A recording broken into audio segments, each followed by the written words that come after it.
අද මම ඔයාලත් එක්ක තෙල් අඩුවෙන් වම්බුටු බෙදලා රස කරි එකක් හදනවා.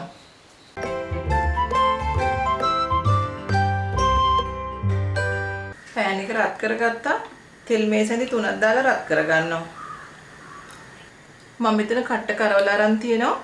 මෙන්න මේ වගේ කෑලි කපාගෙන තියෙන්නේ. අපි දැන් ඒ ටික මේ තෙල් එකේ බෙදගමු.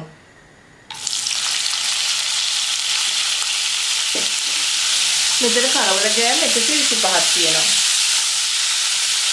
සාමාන්‍ය ගින්දරේ තියාගෙන කරවල ටික බෙදෙන විදිහට බෙද ගන්න ඕනේ. අපි දැන් කරවල ටික කලවම් කර කර බෙදගමු. දැන් කරවල ටික බෙදෙන අතරේ මම සුදුරුණු බිග් දෙකක් තලා ගත්තා. ඒකක් දා ගන්නවා. කරපිංචිටි 2යි.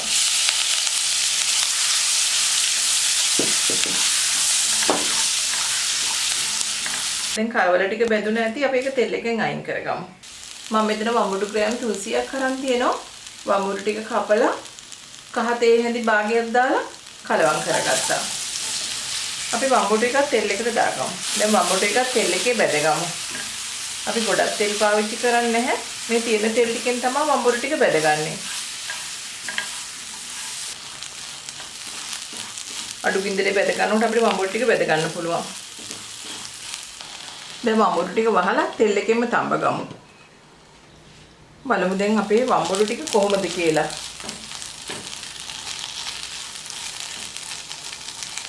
දැන් වම්බුඩු ටික තෙලෙන් බැදිලා තියෙන්නේ.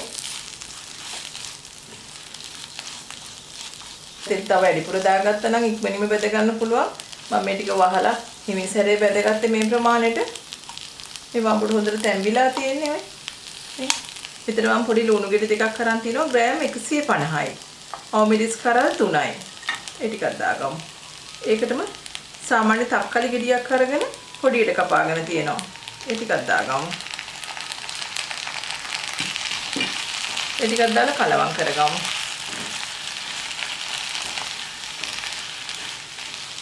සාමාන්‍යයෙන් අපි හැමදාම කන වම්බුඩු මේ විදිහට හදාගත්තාම අපිට වෙනස් විදිහට කෑමට ගන්න පුළුවන්.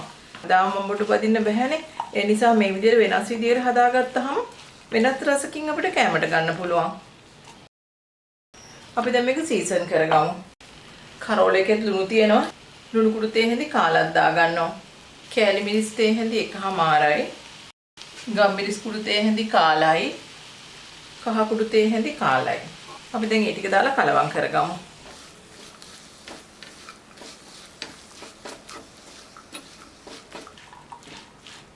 ඔයාලට මේකට උනන් තක්කලි සෝස් ටිකක් දාගන්න පුළුවන්. මම එහෙම දාගත්තේ නැහැ. තක්කලි දාගත්ත නිසා අන්තිමට මේක හදලා ඉවර වෙලා මේකට දෙහි අඹුල් ටිකක් දාගන්න ඕනේ.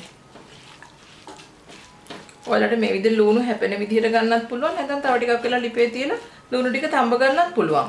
අපි තව චුට්ටක් ලිපේ තියලා ලුණු ටික තඹ ගමු. දැන් අපි බෙදගත්ත කරවල ටිකක් දාගන්නවා. මම මෙතන ගත්තේ කට්ට කරවල. ඔයාලට බල කරවල කැමති කරවල එකක් ගන්න පුළුවන්. ඒ ටිකක් දාලා දැන් කලවම් කරගමු.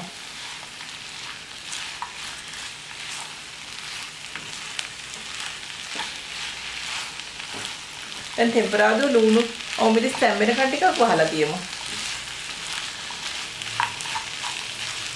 ගොඩක් ගින්දර වැඩි කරගන්න එපා. සාමාන්‍ය අඩු ගින්දරේ තියාගෙන මේක හදාගමු.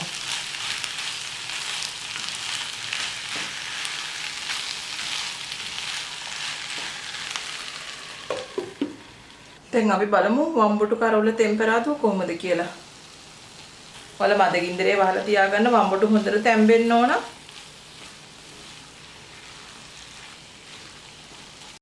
මම මේකට තේහිස්ම තේ හැඳි දෙකක් මිරික ගන්නවා. තේහිස්ම ටිකක් දාලා කලවම් කරගමු.